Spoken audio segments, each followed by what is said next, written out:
Hey, how's it going, everybody? It's Jazzy, the video store Sasquatch here, and we have another Monday morning review.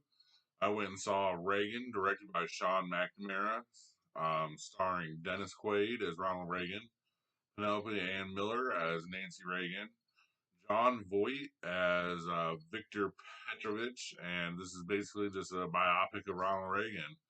The starting point of this movie is assassination attempt on Reagan, and after the meeting with the unions, it's the one I believe where the guy was in love with Jodie Foster or whatever, and would prove it to her by shooting Ronald Reagan, the taxi driver. I guess is the main story that we get through all this with the pop sensations and stuff. Um, the story is told through Petrovich, and I don't believe that they name, or maybe they did name, or maybe it's just a name I didn't know would have went over. But I mean, as far as I'm guessing, it's Vladimir Putin. They don't. I can't look. I looked through the credits. I was looking for the guy who did it. I couldn't find it. So I don't know who they're talking to. This old Petrovich is talking to throughout this movie, but I'm assuming it's supposed to be someone high up.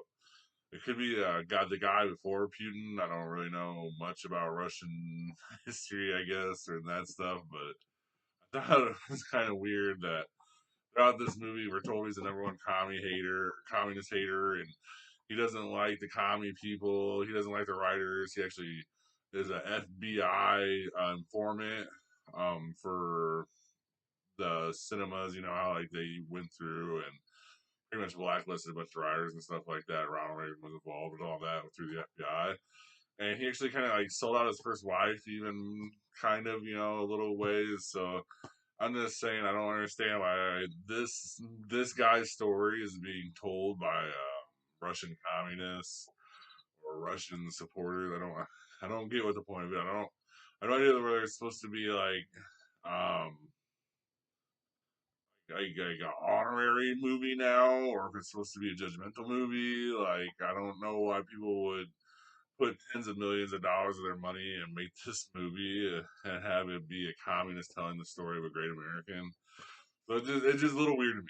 Just a little weird. That's the big one problem, and it's huge, and it pretty much affects the whole movie because it's so maybe they're trying to be like creative or something or out there, but it didn't hit for me. Um, I said it three times to get the point that this movie was told by communists. So think about it. Communists told the story of Ronald Reagan. It doesn't make no sense. The one there's like so here's a couple of things I liked about it. I mean, you pretty much can't get over that main like criticism I'm giving it, but a couple of things I did like about it here, just to kind of run them through, was Dennis Quaid was really good in it. I liked at times, especially when he got older, he kind of looked like Ronald Reagan a little bit like sometimes you're squinting, you're like, hey, is kind of a little bit, yeah. Um, he took it serious. He did really well. I'm assuming that you're trying to honor the memory of this man. So, and in that way, he definitely did that. Penelope Ann Miller as Nancy is very good. She's one of my favorite parts. She's not one of my favorite parts, but a couple of my favorite parts of the movie just involve her and him like together, like as like a couple. Like, yeah, we're about to be run for president. And they're sitting there in their kitchen. He's like, "Darn it, Nancy, I gotta do what I gotta do," like like it's just like me to minimize the magnitude of this whole situation of all the people that were really involved into this this decision to run for president or this decision to continue to on, especially after he just lost. It's just kind of it's funny just how they minimize everything to make it look like it was just Nancy Reagan and Ronald Reagan against the world. And that's fine. It's a good story. It's a good movie. It's a good part of the movie. It's not a good movie. It's not a good movie, but it's a good part of the movie. And the one thing that the transition through with like the old time like headlines and old time like news lines for like moving pictures back in the 40s and 50s, I enjoyed. I thought that was pretty cool. It was a unique way to kind of transition us sometimes and try and get us into what we're supposed to know about what is going on in the world with the news. So that was very well done. We had Mina Savari pop in as Jane Wyman, who's his first wife. Kevin Sorbo is a young youth preacher. Kevin Dillon is Jack Warner. There's couple other little cameos with little guys playing famous people.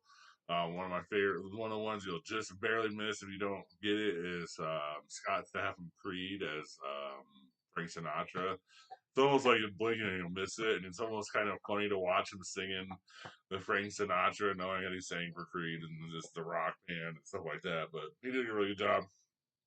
Then the movie, at the end of this movie, we get this tagline with the Secret Service agent.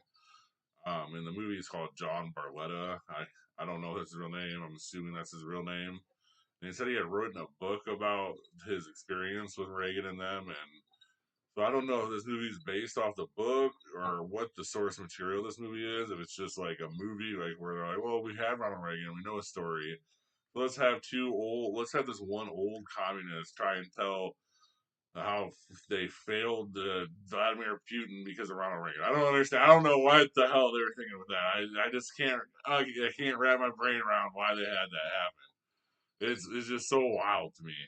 It was really long, slow paced. There's times where it looks like people are just going through the motions to get it done. For a biopic, I gave it a C minus overall D. A couple of things that could like never worked. The couple of things that could never work, or were the communist thing, stuff like that. The one thing I'll say about most biopics, it's just tough because taking an actor at whatever age they are, and you're either trying to make them older or younger, and you're trying to do it throughout the whole movie. And the way this did it is they took two actors who are older, and they tried to age them down to 20 instead of going from 20 to 50 or 60 like they normally do, which probably would have been better in this case than for some of these parts. Especially John Voight's part. John Voight's part, when it comes back around, he's playing in the past and it's all computer animated in his face, take away the wrinkles and stuff like that. It just ruins everything, and you're immediately like, "Oh, fuck this movie." So that I'm just picking on this movie right now. I'm sorry, like that I couldn't believe, I couldn't believe it. I couldn't believe that they had it.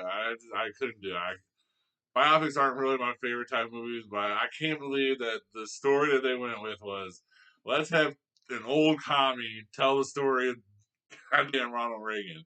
Can't bring. I don't know like how that passed, how that went through, how anyone read the story and was like, oh, that's a good fucking idea. Like it tells you something that there's something there that is just weird. I just have to tell you, it's like they're trying to link Ronald Reagan with communism or something. It's just so wild, like of a thought to me to have this guy from he broke down the walls in Germany and stuff like this. And we're like, well, let's tell his life story with communists. I don't get it. Maybe you can tell me one of your favorite biopics that's come out. I don't really like them. I struggle about 90% of the time with them. I don't know. If you have one, let me know. Um, have a good rest of your day or night. Please like and subscribe, and thank you very much for watching, guys. Thank you for watching. Please like and subscribe. Comment your top movie picks for Throwback Thursday in the comment section. And see you next time in the cave.